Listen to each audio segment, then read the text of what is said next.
On this show, we cover some sensitive topics. Though the obituaries may be outlandish, the people are real. Names have been changed or omitted in order to respect both the deceased and the survived by. While death is no laughing matter, some petty last words can provide some pretty entertaining comic relief.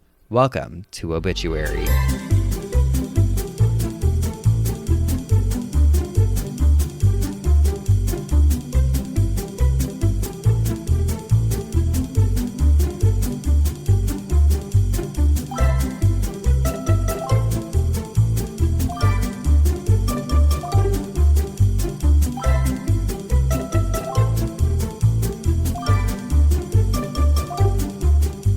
Welcome back to Obituary. I'm Spencer Henry. And I'm Madison Reyes. And you're fresh back from vacation. Just got in a couple hours ago from Palm Springs. Squeezed in a nap, so you're ready to go. I squeezed in a nap and I feel fucking crazy because of how early it gets dark. It obviously happens every year. Oh, we haven't gotten to complain about this yet, though, on the show. I know. Time change. My God, 5 o'clock. It's pitch black outside. It's crazy. I know it happens every year. I am never prepared for it. Oh, people online are posting memes like, it's an hour. Get over it. It's a big deal. It's a huge deal. I feel like it's more than an hour, first of all. I know it's not, but it gets dark so much earlier. Like, I don't feel like the sun set at 6 o'clock before. I felt like it was light till like 7 or 8. Mm-hmm. So that's our complaint for the week. Yeah, and as somebody who stays up pretty late, I don't stay up as late as I used to. It's an hour earlier now. Yeah, but I feel like I'm in the dark my whole life. Oh. You know? In the dark, the Madison Reyes story. No, but you had a nice weekend in Palm Springs? A nice week in Palm Springs. Oh. Weekdays. Oh, weekdays. Yeah, it was really cool. It was nice to just have like a change of scenery, and I worked outside by the fire, and it was great. I love it. But my favorite part of your trip, aside from the fact that we talked from like the minute you got there. I know. Your husband too was texting me while you guys were there. Yeah. And I just love it. I felt like I was there too. But we have our friend Chris, who a lot of you guys met this year, and she lives in Palm Springs. Mm-hmm. I texted her and I was like, hey, let's prank Madison because it's my favorite. I love a prank. Chris texts you and is like, hey, we came up with this backstory. Well, hold on. Let's give the whole backstory, because this is not the first time you guys have pranked me, and you've called me out with anybody, and I love Chris. I would do so much for her, but I'm always the type of person that's like, whatever you need, I can help you with whatever. And you fuckers pranked me once because I had said that to her. I think it was during the hurricanes or something. Yeah, you were like, oh my gosh, because I call you on your shit. Fake. Okay, because she'll text, she'll be like, well, if you guys need a place to stay, just let me know. Anyone can stay with me. It's Noah's Ark at my house. And I'm like, this bitch is not for real. So that was a couple months ago during the quote unquote hurricane we had in LA. Yeah, Hurricane Hillary. And I called Chris and I said, hey, tell Madison you have some family who needs a place to stay. And then without fail, she texts you like, hey, my aunt and my cousin need somewhere to stay, actually. Thank you so much for offering. And I was like, you called me immediately. Shit. You're like, what do I say? What do I do? Meanwhile, I knew it was a prank. Okay, but this time, because Chris lives in Palm Springs and you were in Palm Springs, we came up with a story that I was like, okay, say your house is flooding or something and you don't know what to do. And so we call or she texts you first. Mm-hmm. It's like, oh my God, Madison, I'm going to have Javier come pick you up, her husband. She's like, I'm going to have JV come get you. You and Cisco, does Cisco know anything about plumbing? Or she was like, ask Cisco's dad. Which Cisco's dad is not a plumber, but I'm running around like, oh my God, Cisco, they're going to pick us up. They're going to pick us up and we have to go help with their toilets. I told her? I was like, Madison, she's going to say oh, we've been drinking. And I was kind of drunk. Well, I know, but I was like, she's going to say that. So say you'll send an Uber or something. I was like, I want to make sure she is cornered. And so we set up this call and I'm then not helping fucking anybody. and then I'm on FaceTime with Madison and our friend Chris, or we're on the phone, and her husband's in the background, and she's like running her water, and she's like, my toilets are overflowing. I don't know what to do. I need help. And her husband's running around like it's coming through the walls. And Madison's like, oh my God. I was in my pajamas freaking out, running around like a chicken with its head cut off. And I was like, Cisco, call your dad. Like, does he know anything? And like, he's like, what the fuck is going on? Oh my God. But it was just a prank. It was just a prank. Just to rouse you up. God. It was so good. But then the next day, Madison and I sent a cameo to Chris from someone, so I don't even want to say it. Someone's this random, really nice actress who is just so random to do it. Yeah. And we sent them a cameo request that was like, hey, Chris, heard you're having a really hard time. Heard you clogged up your toilet and it overflowed. And so we get the cameo. And the girl did exactly what we asked for. Like 5 stars. Above and beyond. Above and beyond. Even sang a little jingle. And we sent it to Chris. And she's like, wait, why are you now spreading a rumor that my toilet's flooded? So everyone got pranked. She got Christ. Yeah, she got Christ. Oh my God. Oh, Okay, wait. I also called you and was like, can you go take my trash cans out? Which you did. Thank you so much. Uh-huh. And then I was like, did you see any packages on my doorstep? Because my chamoy pickle kit that I ordered on TikTok Shop got there while I was gone. I will not fucking buy shit on TikTok Shop, but that chamoy pickle got me. You're the target audience. It fucking got me. And I tried it today. I tried like a little sliver because we still have nutritional goals that I have to hit. It was not what I expected. Of course not. I thought you cannot buy food on TikTok, Madison. It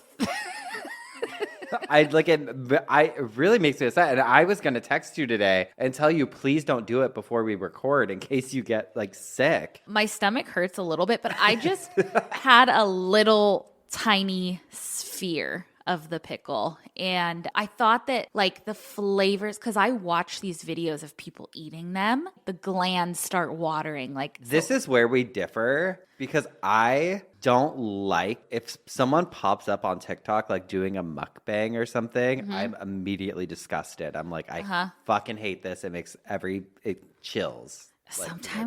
Sometimes I like it. We need to get her off TikTok first of all. Okay, but speaking of TikTok, actually, there is a TikTok that has been sent to us. Did you see it about the parents whose cat ran away? No. I was dying. I want to play. It's like 4 minutes long. I want you to watch the entire thing. Oh, because is it sad? No. Okay. It's fucking hilarious. Well, let's shout them out. Not that they need it. This like went viral, but I literally have the app for this. It's Mom Chats is the TikTok name. Never have a funeral for a pet unless you are certain that they've passed. Here's what happened in our house today. Last night at about 8 p.m., I noticed that I have not seen our cat, Kitty, in hours. Which, to be fair, she's 13 years old. And we start searching everywhere for this cat. Every cupboard is open. Every door is open. Car with the windows down, playing on repeat the sound of a can opener. Eventually, it's like 3 in the morning, and we're both like, okay, we can try this again in the morning. So this morning, Get up at 6 in the morning to go look again. On 3 hours of sleep, I borrowed our neighbor's like thermal camera. reach a point where she's nowhere to be found. Kind of thought. And our kids are now starting to ask us questions. Just ask where Kitty is. Honestly, I didn't have the heart to tell them that someone might have let her outside. That one of them could have. They would have taken it very personally. Said, Kitty's at the vet. And she's very sick. And she's very old. And Kitty's probably not coming home. Probably not coming back. Kids are devastated. We're devastated. We're sad. It's time for a funeral. Kids requested love heart waffles to... Because Kitty loved hearts. We're sitting at the table, full-blown funeral mode for this cat. I'm like around. Sharing our favorite memories about Kitty. And all of a sudden... I hear something. And I'm I'm like, everyone, stop talking. Stop crying, please, for a second. And I just hear... I was like, I literally, mind you, like, we thought our cat had passed, right? So we're all sitting there like, is this the voice from above? Again, I hear... I think it's coming from the garage, which I checked at least 6 times. So I run to the garage and I open the door, and Kitty just bolts in to her own funeral. And the kid, the look on the kid, our 5-year-old, he's just like standing on his chair, like, it's a miracle. She's safe. Riley's like, Kitty's alive. Their cat showed up to her own funeral.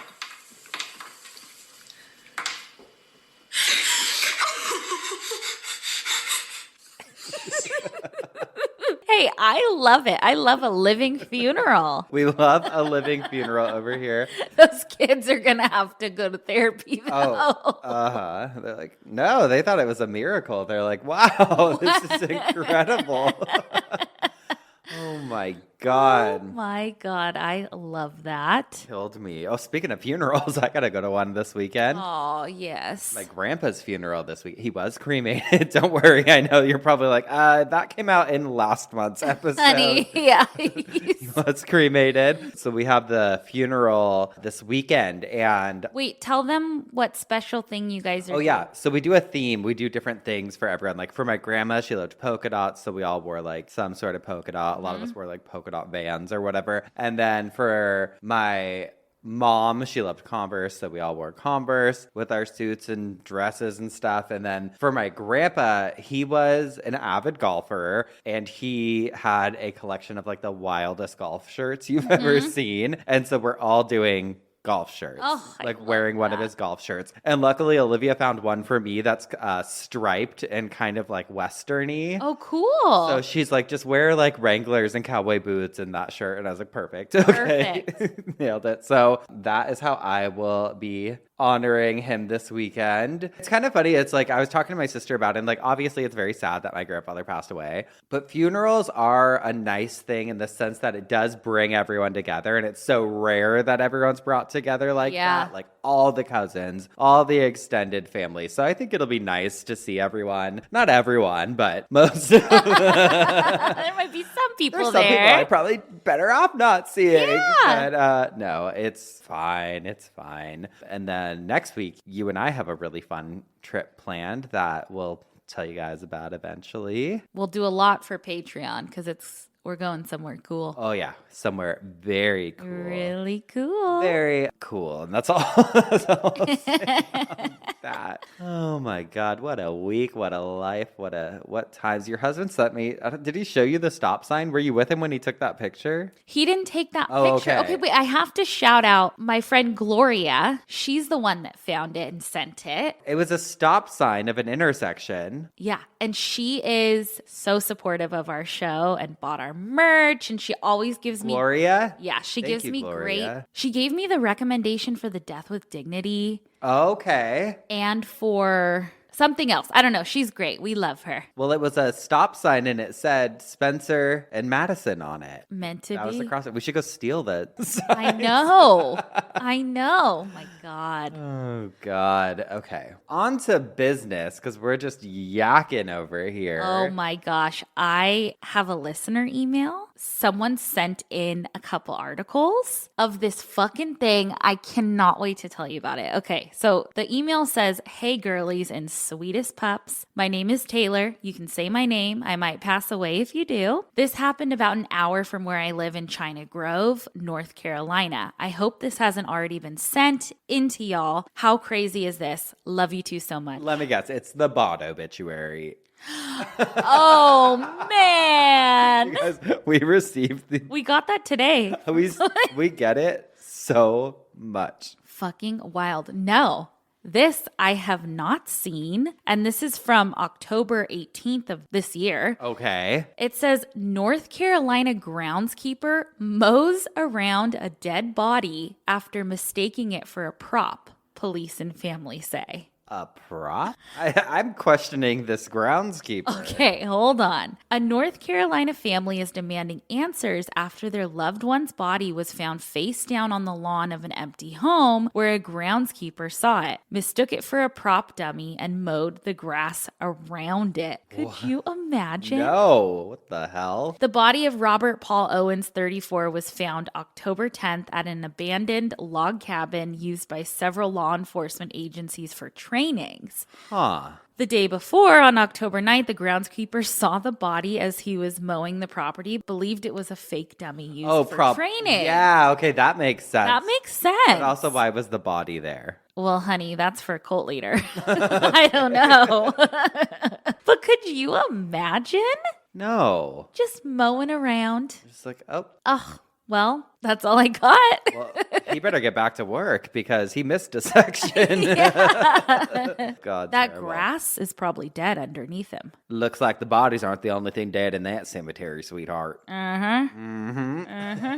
Well, we're gonna backtrack to grandpa funerals for a moment because my first Am I the Asshole of this week wants to know if they're an asshole for not going to their grandfather's funeral. Okay. It says, my 20 grandfather passed away at the age of 90 recently, a couple of days ago, and my mom is holding the funeral for him next week. I am still living with my parents as I go to university. Me and my partner have been planning a trip to Germany for months, and the trip is right in between his funeral holding. My mom is threatening to disown me if I do not come to his funeral, but me and my partner had already made the plans for our trip. I was not that close to my grandpa, but we still visited during holidays. Am I the asshole if I still go on our trip and not go to his funeral? I think you're an asshole. Yeah, I think you should go to the fucking funeral. I think you can reschedule a trip. I think you go to the funeral to support your family and your mom who just lost her father. I didn't even think about that. Yes, of course. I think it's shitty. And it's like, I think a lot of grandkids only really see their grandparents around the holidays and stuff. Yeah. So it's like, sure, maybe you don't feel this like deep grief for this person. I think naturally when someone's 90 years old,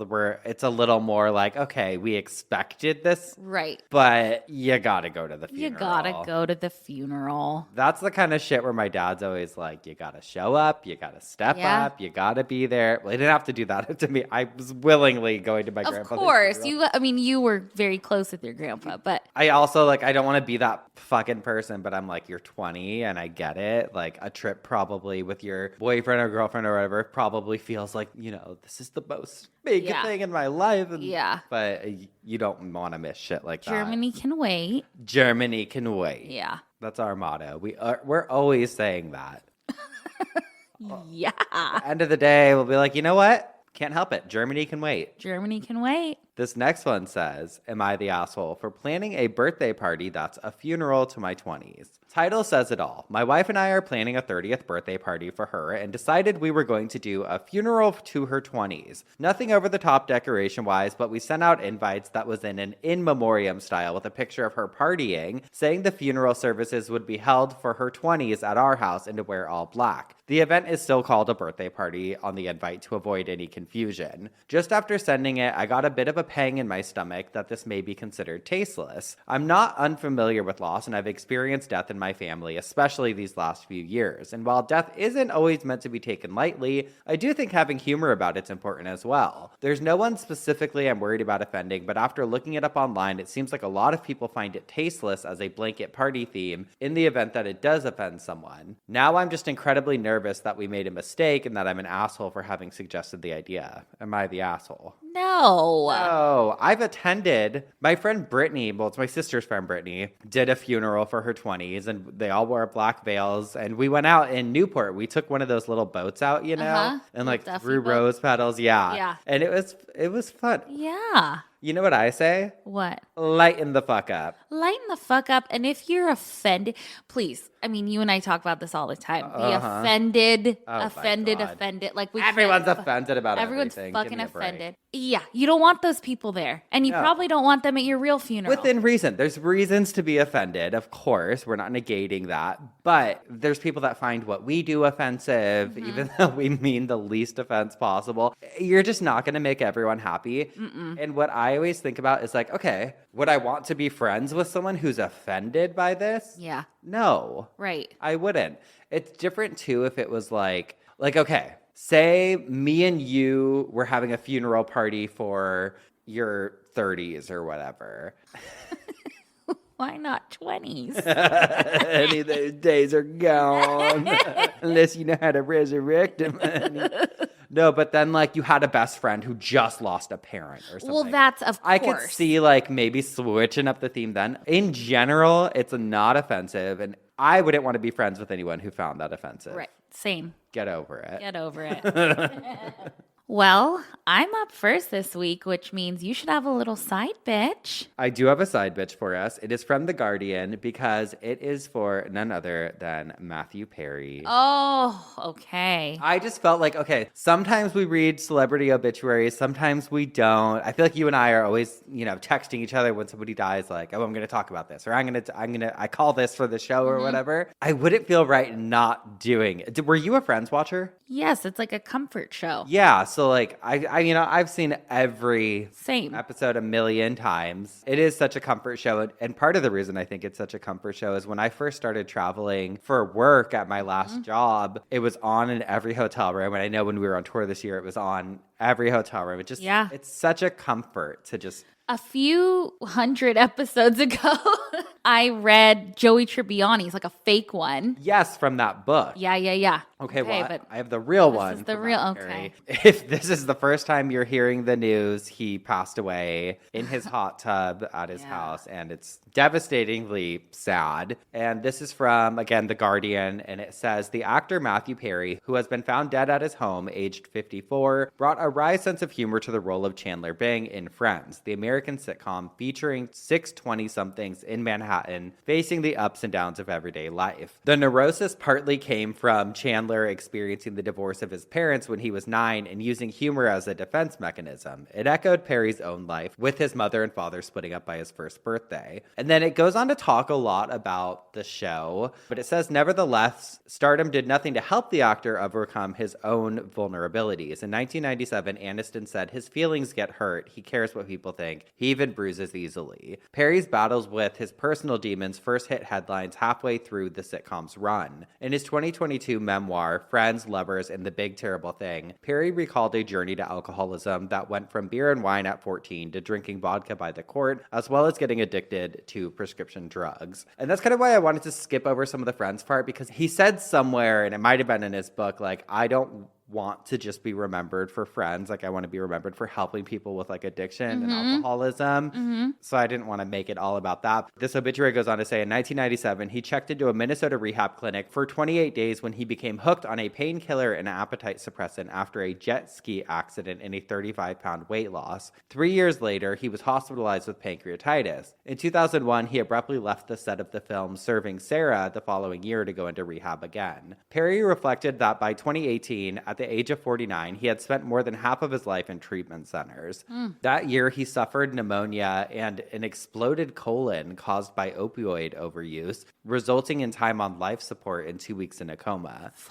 He converted his Malibu home into a drug and alcohol rehabilitation center, the Perry House, in 2013, but closed it 2 years later, citing expensive running costs. He had been drug and alcohol free for 18 months before the screening in 2021 of Friends, The Reunion, a one-off special bringing back together the program's 6 stars. It goes on just to talk more about his career, and it gives just a lot of his acting credits. But there was a few things I found interesting in this. It says, born in Williamstown, Massachusetts, Matthew was the son of Suzanne, a Canadian journalist, and John Bennett Perry, an American actor. He grew up mainly in Ottawa when his mother returned to her home country and eventually became press secretary to then Prime Minister Pierre Trudeau. In 2017, Matthew Perry revealed that he and another pupil at Rockcliffe Park Elementary School had beaten up Justin Trudeau, Pierre's son and the current Canadian Prime Minister. No way. Trudeau responded on Twitter, now X, saying, I've given it some thought, and you know what? Who hasn't wanted wanted to punch Chandler. How about a rematch at Matthew Perry? And then it talks about more of his acting credits. And it says he had relationships with many high-profile actors, including Julia Roberts, Minnie Driver, and Lizzie Kaplan, which I did not know about. And from 20 to 21, he was engaged to Molly Hurwitz, a talent manager. His parents survive him. And then it just says Matthew Langford Perry, actor, born August 19th, 1969, died October 28th, 2023.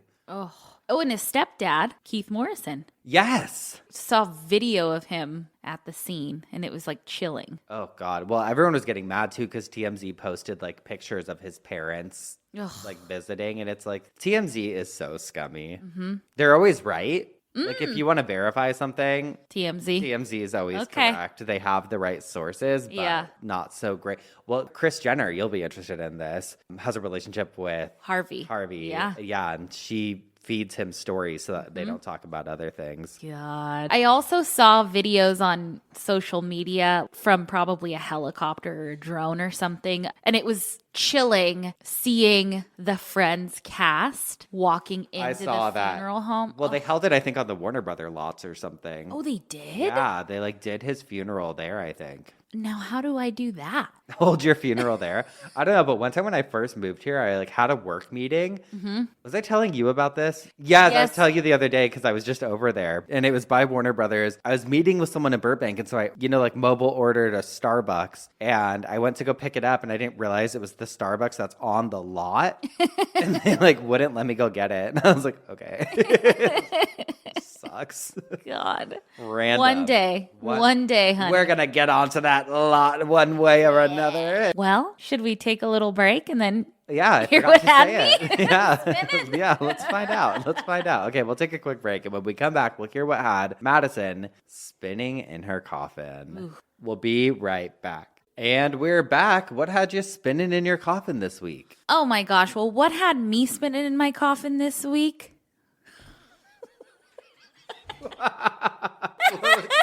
That was like Disney Channel acting. This is a Disney Channel. I was thinking about the Warner Brothers lot. The Animaniac of it. Like, well, you should have seen I did. her expression. She threw up her hands and did, well. I'm really excited. I think this is my favorite coffin spinner. So I'm very excited. I'm excited. No, I don't ever want to dim your light. Well, thank you. Give it to us. I just wasn't excited. I was like trying to take a sip of my water. I was like, okay. Well, now I have to start over because it goes with it. So what had me spinning this week? Yes, Madison, tell us. Well, a man that made a lot of people spin in their coffins. An undertaker to the stars. Ooh, I love stars. I know we've highlighted some inspirational undertakers here recently, and we've also talked about some really fucked up undertakers who should be in jail. But I think it's safe to say, Spencer, you and I love a star. And after today, we may love the person who prepares them for the afterlife even more. Ooh. So let's talk about Frank E. Campbell, and more importantly, his iconic funeral home. Frank E. Campbell was born on July 4th, 1872. By the age of 12, he was working at a local funeral parlor in Illinois building caskets. He had bigger dreams, though, than to work in his small town, so he officially became an undertaker and moved to New York City at age 20 and worked at some local funeral homes there. Good for him. I know. In 1892, he got married to the love of his life, Amelia Klutz. That's your nickname. I know. A few years later, in 1898, he had enough money and experience to open up his own funeral home, which is still in operation today, and it's so iconic. He founded it as the Frank E. Campbell Burial and Cremation Company. Today, it's lovingly known as the Frank E. Campbell Funeral Chapel.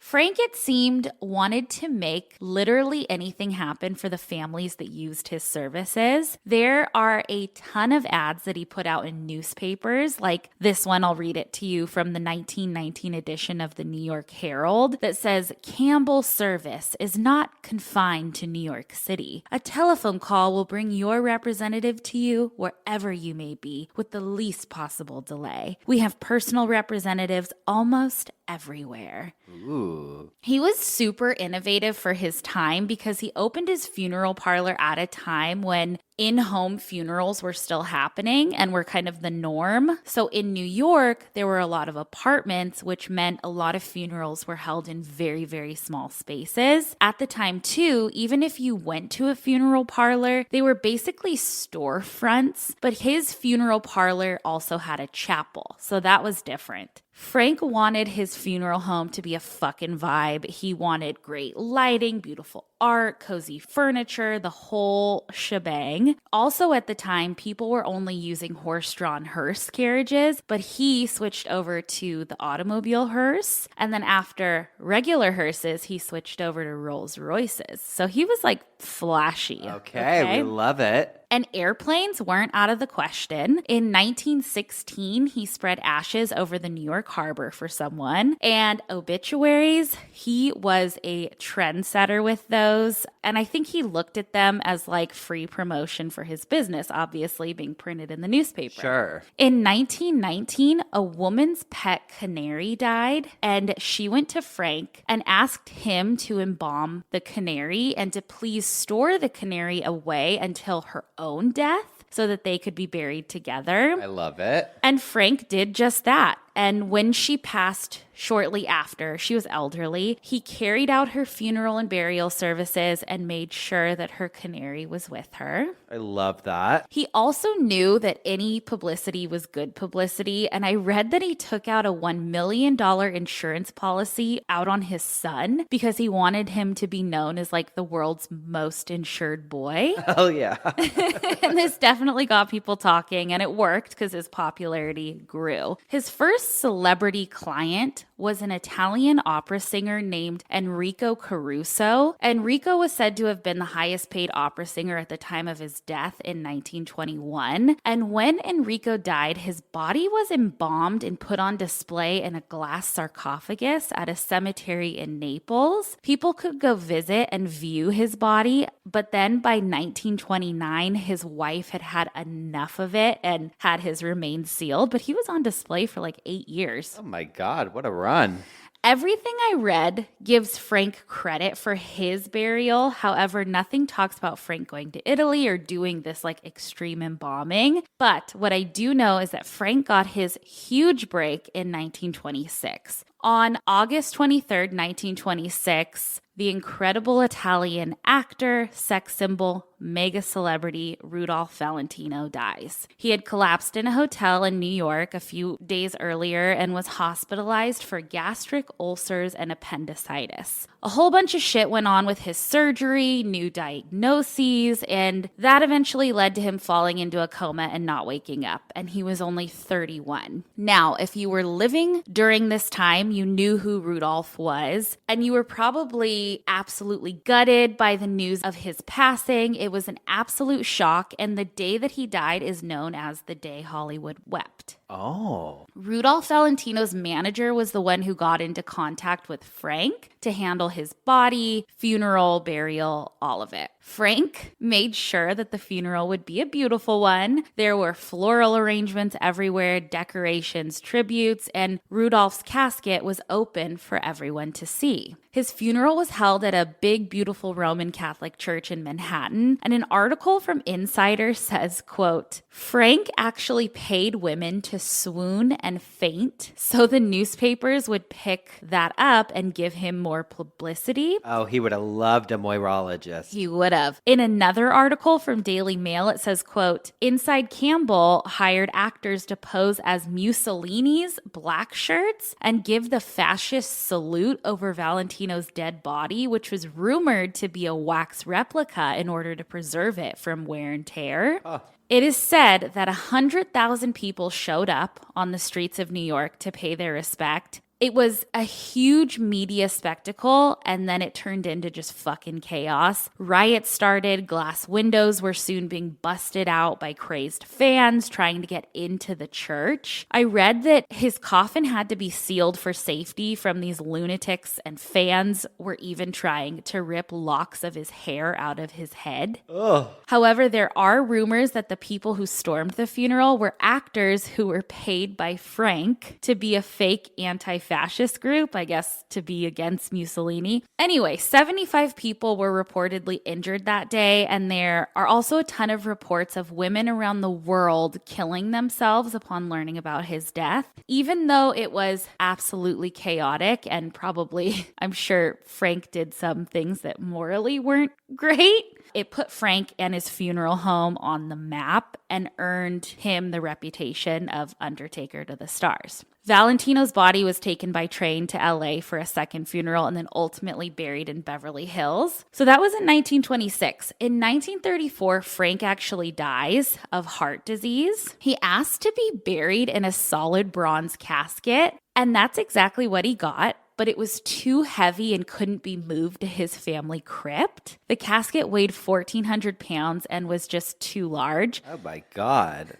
Okay, I guess they discovered this after he was already in it. So the mausoleum where he wanted to be interred kept him and his heavy-ass casket under a staircase inside of a closet for 50 fucking years. The Undertaker to the Stars is under a staircase for 50 years. Oh my God. It wasn't until 2001 that he was finally laid to rest. But Frank may have died, but his funeral home was just getting started taking care of celebrity clients. There are way too many to even go through. We'd be here till next week. So I just want to highlight a couple that I thought were really interesting. In 1963, Jackie Kennedy Onassis died in her sleep at the age of 64. Rest in peace, Jackie. You know I love her. Rest in peace. I know. She was iconic. Frank E. Campbell Funeral Home arranged for her body to be embalmed in her apartment in New York because they didn't want press to get pictures of her being taken out in a body bag. So instead, she was graciously carried out in her casket and was funeral ready. The Campbell Funeral Home also handled funeral and burial rites for her sister, Lee Radziwill.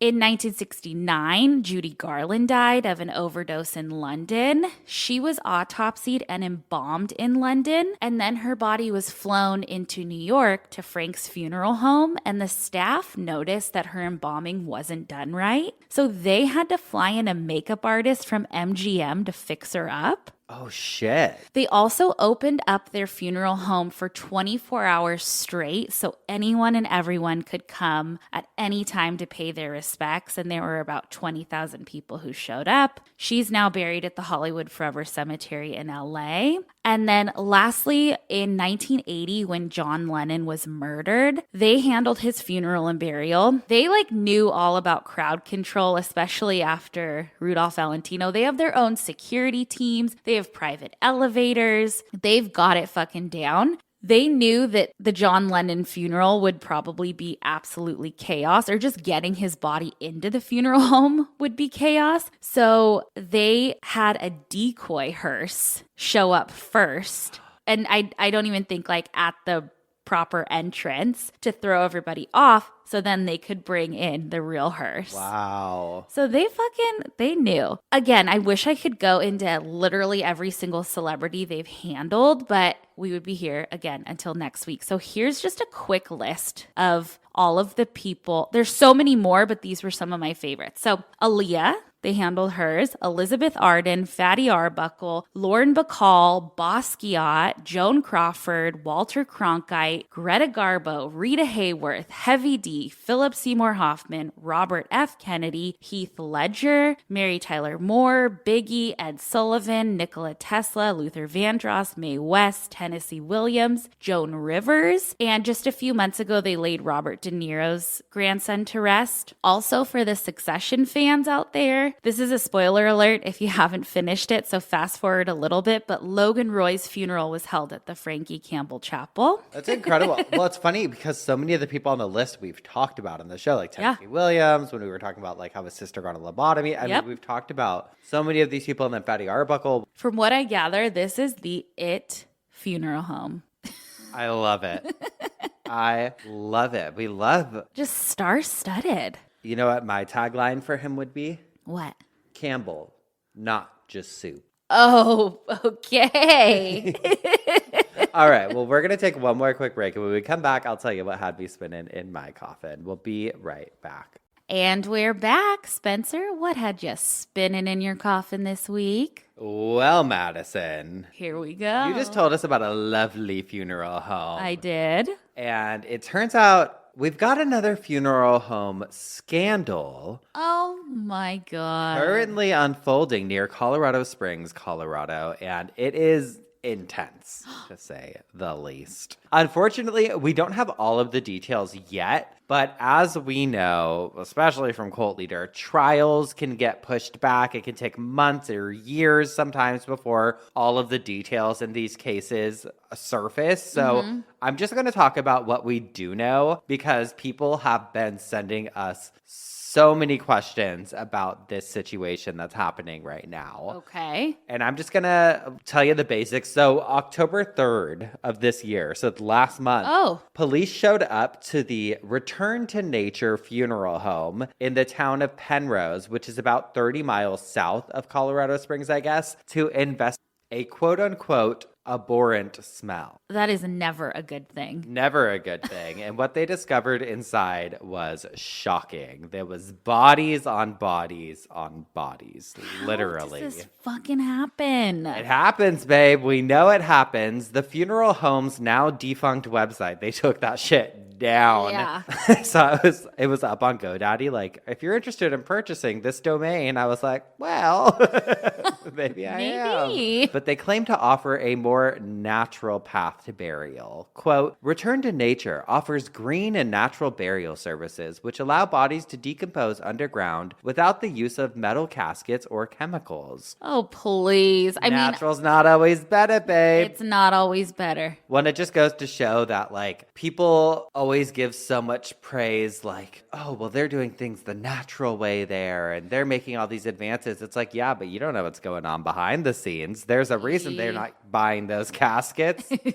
So we've discussed on prior episodes the legalities of natural burials, and we know that it really depends on not only the state, but the county that you're in sometimes. And in Colorado specifically, the law allows for natural burial alternatives. However, if you recall from a recent coffin spinner I did where I talked about like how long you should wait to bury a body or how long you can wait to bury a body, you might remember that in Colorado, you must refrigerate the corpse within 24 hours of death. Okay. John and Carrie Halford, the owners of Return to Nature, seem to think that they were above these laws because when officers made their way inside of their facility, they discovered almost 200 corpses rotting away. Where? In their facility, in this funeral. Oh my God. What they found inside was, quote, horrific, according to Fremont County Sheriff Alan Cooper, who declined to go into further detail during an October 6th press conference on the investigation. But according to an article from NPR, quote, Fremont County Coroner Randy Keller declined last month to say whether the remains discovered at Return to Nature were intended for natural burial, but he did say they were improperly stored. So they're not letting a lot of the details out, but relatives of those whose remains were sent to the funeral home for cremation told the Associated Press that they believe they were given fake ashes composed of dry concrete. Fuckers. Which we've heard before with another funeral home, I think it was a Lamb funeral home, crushing up concrete and giving that away as ashes. It seems to be really common with these types of crimes. I didn't mention in my coffin spinner at the Frankie Campbell, they had one ashes mix up. What happened? They gave the wrong ashes to someone or something. I don't want to talk about it. Okay. We don't want to tarnish the name. The Associated Press also reported that the troubles went unnoticed by state officials who have long struggled to effectively oversee the industry, which is another thing that we've seen a lot. Like, they're pretty lax in a lot of places. The Associated Press says Colorado has some of the weakest rules for funeral homes in the nation, with no routine inspections or qualification requirements for funeral home operators. The operators of the Return to Nature funeral home did not pay their taxes. They got evicted from one of their former properties. They got sued for unpaid bills by a crematory that quit doing business with them almost a year ago, according to public records and interviews. However, none of the problems appeared to attract the attention of regulators who hadn't even checked on the company after November when its state registration expired. That registration allowed Return to Nature Funeral Home to operate in the small town of Penrose where the bodies were found. It's crazy. They spoke with Chris Farmer, a general counsel for the National Funeral Directors Association, who said, you catch it at 6 or 8 bodies, not at 115. Which is fucked up. To even 6 or 8 is fucked up, but I can't. Oh my Like, okay, God. I try and think of it in terms of this. It's a business like any other business. There is bound to be things that go wrong. That is just human nature. We're not robots. There's going to be things where I could see like, shit, I meant to get to their body today. We're going to have to get it tomorrow or whatever. Like 115 is when this was stated, but the real number ended up being like 190 something individuals. It feels like this is something that should be way, way, way more regulated. Well, yeah, it's like OSHA constantly is going into businesses, restaurants, people are constantly being reviewed and graded. It's funeral homes, absolutely. But just because somebody's dead doesn't mean that they shouldn't have all of these same respect and same dignity. Yeah. It's unconscionable truly to think about how little these people care about the deceased and their loved ones.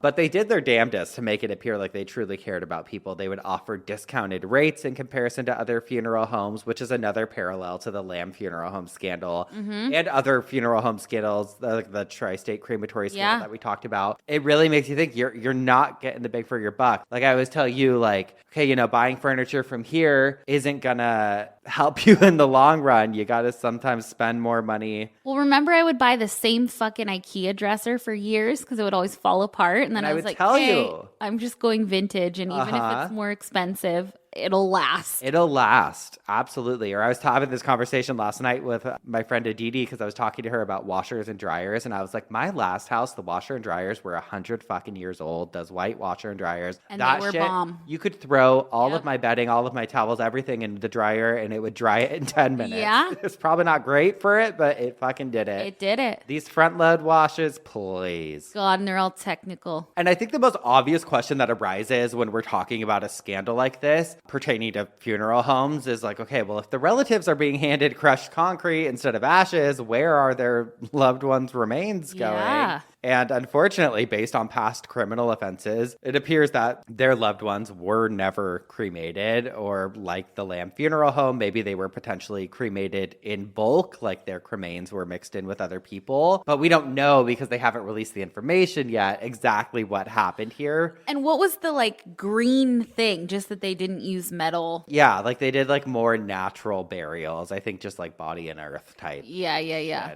Who knows? Maybe they had some of those fucking pods. But all their information's gone now. It's all been wiped too, so we don't know. But this is also like getting their cremains mixed in with other people is awful. It's foul, but that's if they were cremated. But since the discovery of 190 human remains were discovered, there's family and friends of each of these deceased individuals that are all now left pondering the awful scenario that their bodies were just kind of tossed aside to rot away. How do you... Oh, God. A little more natural, if you ask me, than they claim to be. Yeah. But from an article in The Guardian, quote, one of the aggrieved family members, Tanya Wilson, said her mother's body was among the neglected remains found last month, and that ashes that Return to Nature told her family were her mother's were not. After law enforcement officials identified the body of her mother, who Wilson said cooked unbeatable Korean dishes and sometimes worked 3 jobs to keep the family afloat, they gave Wilson the jewelry that was left on the body, and there was some substance left on the bracelet, she said. So she was told her mom was cremated, but the officers found her mom's body there. And they gave her back the jewelry, and she told The Guardian, I don't think any amount of jail or prison time will justify my brother having to clean my mother's rotting flesh off of her bracelet that they gave back to us. Nothing. Wilson said that in a text to the Associated Press. And regarding the arrest, she said, it's just one step in a long process. I don't feel any satisfaction from this. Yeah. Which fucking...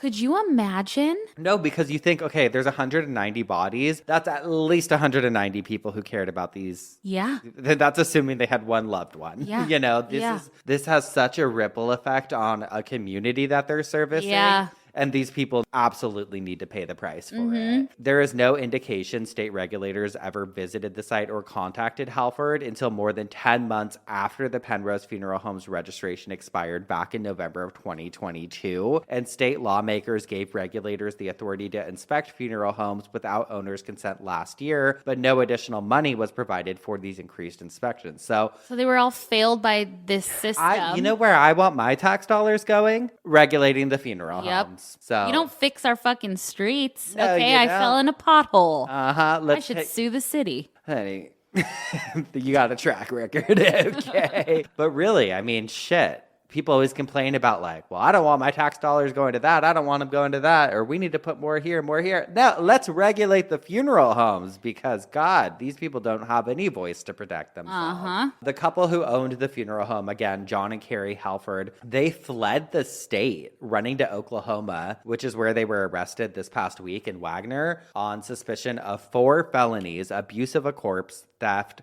money laundering, and forgery. You're going to have probably 190 of those counts. Oh, yeah. The owners had missed tax payments, like I mentioned, in recent months. They were evicted from one of their properties, and they were sued for unpaid bills by a crematory. But it seems like they're both looking at serving significant sentences should they be found guilty. And I'll try and update in the future as it moves into trial. But that's kind of what's going on there with that situation. That's all we really have as of right now. They were just recently arrested, so I'm glad that happened. And that's kind of what prompted me, like, okay, I'm going to talk about it this week, because initially I was going to talk about something different. But I'm like, imagine if the judge like had a family member that was buried. Well, it's a small town. Well, also jurors, if they have family members buried. I mean, I know you're not supposed, you know, it's like their a conflict. defense might ask to move it to a different county or something. Fucking dangerous game to play, though. Do we have a picture of these pigs? Yeah, and we'll post it. Okay. Fuckers. Motherfuckers. My God. Wow. All right. Well, let's talk about a good way to memorialize someone, and that is with an obituary. Yes, it is. And I have a self-written obituary.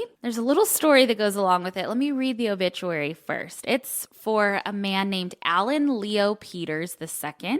I was born July 12th, 1945 in Seattle, Washington, and hanged myself April 13th, 2010. What? At age 64. Look out, Jesus. Here I come. I hope the lasagna's done. The eldest of 5, I am survived by both my parents, Alan and Eloise Peters of Florida, a brother, Brian of Santee, California, a brother, Chris of Graham, Washington, a sister, Kathy of Battle Creek, Michigan, a sister, Deneen of Pensacola, Florida, also 4 children, Alan of Reno, Amy of Reno, Timothy of Littletown, Colorado, and Tiffany of Penn Valley, California, and 7 grandchildren. I have lived in this area for the past 18 years and have really enjoyed myself here. I hope I have brought joy and mirth and laughter to many lives. It was fun being here. This is a very somber self-written obituary. It sounds very casual. This went all over the news in 2010. And I have like just a little snippet from a BBC News article that talks about it. And it says, quote, a Californian man delivered his own obituary to a local newspaper before killing himself. The body of 64-year-old Alan Leo Peters II was found hanging from a bridge the following day. The envelope also contained a suicide note, photo, and a $90 payment for the obituary. It was delivered to the offices of the Mountain Democrat, a small newspaper in the town of Placerville near Sacramento. A cleaner working at night left it for the paper's morning team, who alerted authorities. Inside the envelope, there was an obituary and suicide note signed by the same man. In his note, Mr. Peters wrote, "Yes, I've hanged myself. At least I hope I did." It also contained a photo of himself smoking a cigarette threat and a money order for the cost of publishing an obituary. The same morning, authorities found his body hanging from a bridge. In his letter, Mr. Peters said emphysema had dramatically reduced his quality of life and that he believed in euthanasia. The newspaper says it will print the tribute in Friday's edition, and that's Wow. where I found it. Jeez. What I a know. story. What a story. I mean, we here always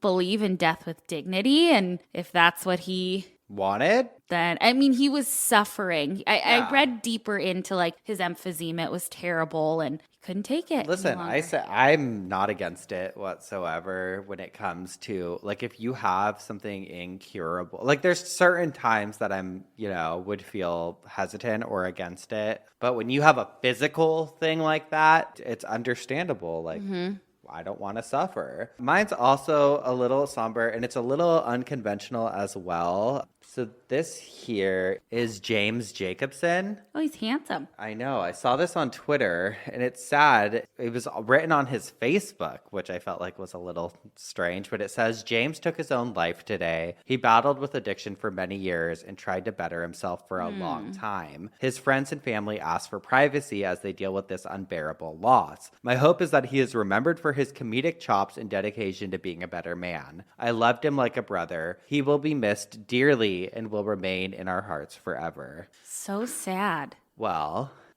here he is.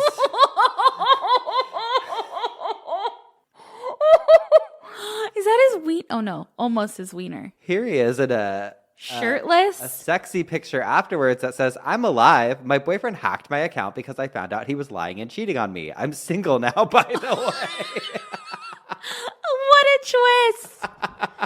Well, I love How's that that. for a twist? Thank you, fucking Twitter. That popped up and I was like, oh shit. my This is God. awesome. Yeah, he is hot though. So James Jacobson, if you hear this,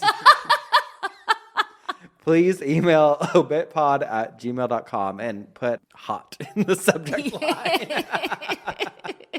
I want to take you out. Okay, we have spun in our coffin. We have bitched our obituaries. Well, you know what that means. I think that it's Time time. for some dumb Ass. criminals. Who you got? Oh, baby, what happens in Vegas doesn't always stay in Vegas, especially if you're a dumbass. So there's a video that goes along with this, and we'll post it. Actually, let me read you what happens, then I'll show you the video. So 29-year-old Clyde seemed to be partying a little hard. The incident that I'm going to show you guys happened around 11:15 p.m. near Blue Diamond Road and Buffalo Drive in Las Vegas, Nevada. And this happened about 2 weeks ago. So Clyde is this man. He gets into a confrontation with a police officer over what? We don't know, but we do know that there were calls that came in about Clyde, and they were like, there may be a mental health crisis going on. So he gets into it with this police officer. Clyde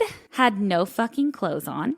He was fully naked, ran into the middle of the street where the police officer was stopped. The officer tried to apprehend Clyde, but Clyde fought the officer off, overpowered him, and then jumped into his police truck with its lights still flashing and fucking drove away. Oh, shit. Clyde hauls ass in this police truck for 5 miles. Could you imagine just seeing a naked man in the police truck just driving No. with the lights on? I'd say arrest me, officer.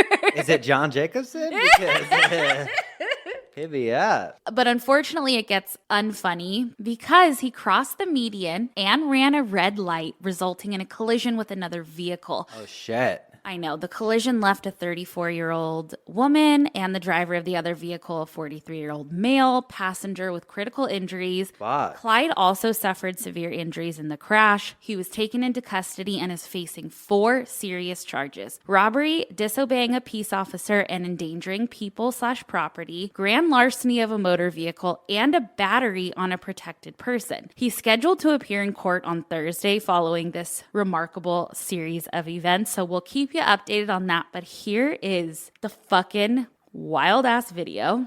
Oh, my God. Well, really was in the buff. Really in the buff, and like fucking really overpowered that officer and took off. Shit. God. Dumbass. I mean, I hope his mental health is okay, clearly it's not, but You know what? Billy Currington says, God is great, beer is good, and people are crazy. Okay.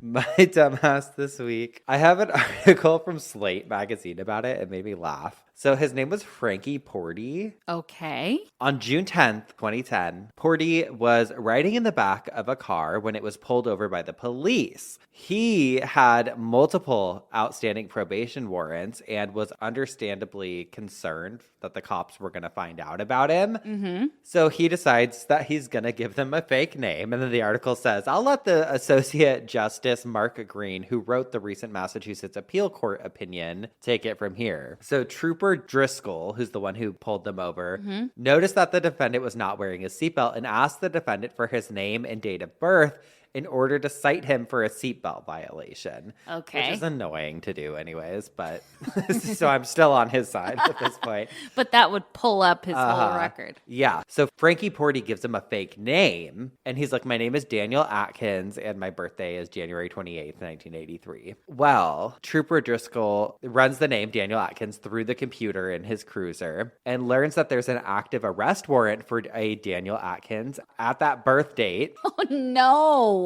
And he fit the same physical description.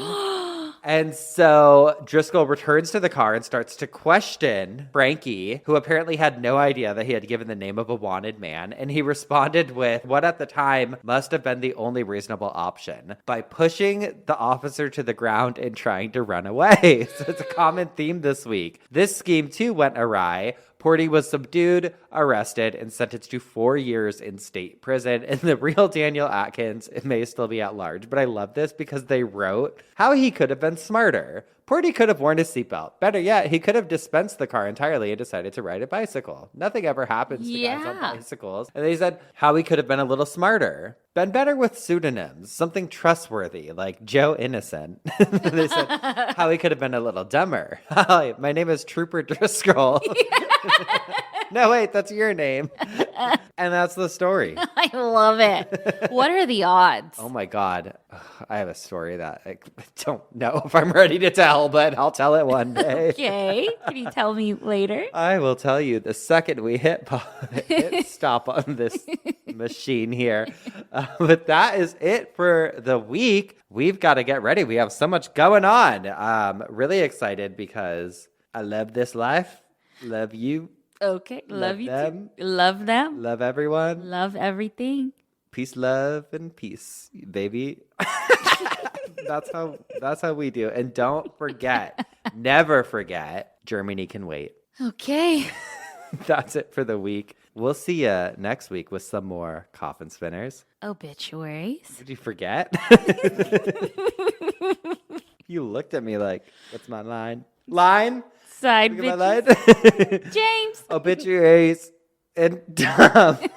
As criminals. Bye-bye, babies. Goodbye. Bye. Love you.